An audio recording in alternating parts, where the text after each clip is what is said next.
নমস্কার, শুভ গণেশ চতুর্থীর শুভেচ্ছা সকলকে। আজ আমার পুজোর রান্না সিরিজের প্রথম পর্ব, আর তাতে রয়েছে চিংড়ি পোলাও আর মুরগির মাংস। প্রথমে নুন আর হলুদ দিয়ে মাখিয়ে রাখা চিংড়ি মাছগুলোকে 2 মিনিট ভেজে নিলাম, আর জিরে, আদা, রসুন, কাঁচা লঙ্কার একটা পেস্ট তৈরি করে নেব। সেই তেলের মধ্যে ঘি দিয়ে এলাচ, দারচিনি, লবঙ্গ ফোড়ন দেব। এবার পেঁয়াজগুলো বাদামি করে ভেজে নেব।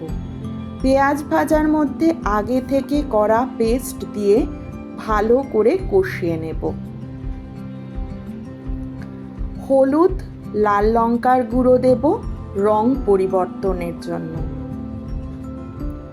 আর দেব গরম মশলার গুঁড়ো।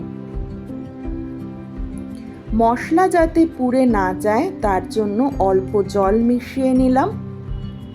এবার আগে থেকে ভিজিয়ে রাখা 500 গ্রাম গোবিন্দভোগ চাল কড়াইতে নিয়ে নিলাম।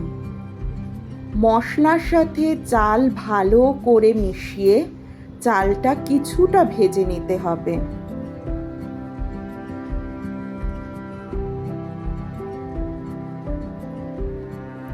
পরিমাণ মতো লবণ দিলাম, আর কিছুটা ভাজা হয়ে গেলে তার মধ্যে দিয়ে দিলাম জল।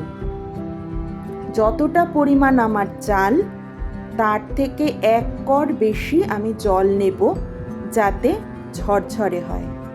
সিদ্ধ হওয়ার জন্য ঢেকে দিয়েছিলাম। দেখুন সিদ্ধ হয়ে গেছে। এবার চিংড়ি মাছগুলো অ্যাড করে দেব।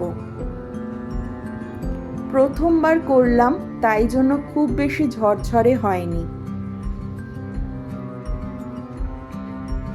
এবার মাংস রান্নাটা শেয়ার করি। এটা আগেও একবার শেয়ার করেছি। বাটাটা ছিল আদা, রসুন আর কাঁচা লঙ্কার। হলুদ আর লাল লঙ্কার গুঁড়ো দিয়েছি। ভালো করে মিশিয়ে এবার মাংসগুলোকে দিয়েছি। এটা কিন্তু আগে থেকে ম্যারিনেট করা নয়। ভালো করে মিশিয়ে এর মধ্যে পরিমাণ মতো জল দিয়ে একটা ঢাকনা দিয়ে ঢেকে দিয়েছি। ভাজা আলুগুলো পরে মিশিয়ে দিয়েছি, আবার একবার ঢেকে নিয়েছি। ব্যাস তৈরি হয়ে গেল। কেমন লাগলো জানাবেন।